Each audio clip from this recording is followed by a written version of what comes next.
তোমরা জানো যখন কোনো একটা অবজেক্টকে ইউ স্পিডে উপরের দিকে ছড়ে দেওয়া হয় তখন তার আপওয়ার্ড জার্নি আর ডাউনওয়ার্ড জার্নি কিন্তু আইডেন্টিক্যাল হয়।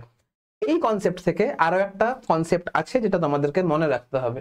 ধরো কোনো একটা অবজেক্টকে ইউ স্পিডে উপরের দিকে ছুড়ে দিয়েছি, কোনো একটা স্পেসিফিক হাইটে অবজেক্ট দুবার আসবে, একটা হচ্ছে ওপরে ওঠার সময়, একটা হচ্ছে নিচে নামার সময়। ওপরে ওঠার সময় যা স্পিড হবে নিচে নামার সময় কিন্তু সেম স্পিড হবে। ধরে নাও ওই স্পেসিফিক হাইটে ওপরে ওঠার সময় যখন সে উপরে উঠছিল তখন টাইমটা ছিল t1, আর ওই স্পেসিফিক হাইট থেকে যখন সে নিচে নামছিল তাহলে টাইমটা তখন t2 ছিল। যখন সে ম্যাক্সিমাম হাইটে ছিল তখন টাইমটা t ছিল। আমরা জানি আপওয়ার্ড জার্নি আর ডাউনওয়ার্ড জার্নি সেম হয়, তাহলে এই স্পেসিফিক হাইট থেকে ম্যাক্সিমাম হাইটে যেতে যা সময় লাগবে ম্যাক্সিমাম হাইট থেকে এই স্পেসিফিক হাইটে আসতে সেম সময় লাগবে।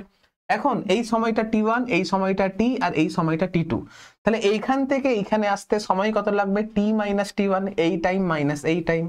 এবারে এখান থেকে এখানে আসতে সময় কত লাগবে?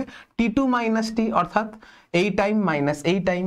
এখন আমি কি বললাম? Upward journey downward journey identical, তাহলে এখান থেকে এখানে যেতে যা সময় লেগেছে এখান থেকে এখানে আসতে সেম সময় লেগেছে, অর্থাৎ এটা ইজ ইকুয়াল টু এটা।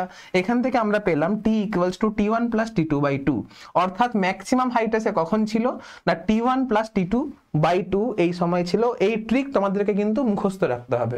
এবার এক্স্যাক্ট এই ট্রিক থেকে একটা অঙ্ক তোমাদের রয়েছে, দেখো কোনো একটা অবজেক্টকে উপরের দিকে ছুঁড়েছিলাম, কোনো একটা স্পেসিফিক হাইটে দুবার ছিল, t1 সময় ছিল, t2 সময় ছিল, তাহলে আমাকে চেয়েছে যে অবজেক্টটা কত স্পিডে উপরের দিকে আমি ছুঁড়েছিলাম, the velocity of projection is. দেখো আমরা কি দেখেছিলাম যে আপওয়ার্ড জার্নি ডাউনওয়ার্ড জার্নি কিন্তু সেম হয়, তাহলে ওপরের দিকে ছোড়ার সময় ভেলোসিটি যা ছিল নিচের দিকে নামার সময় ভেলোসিটি আমার তাই হবে।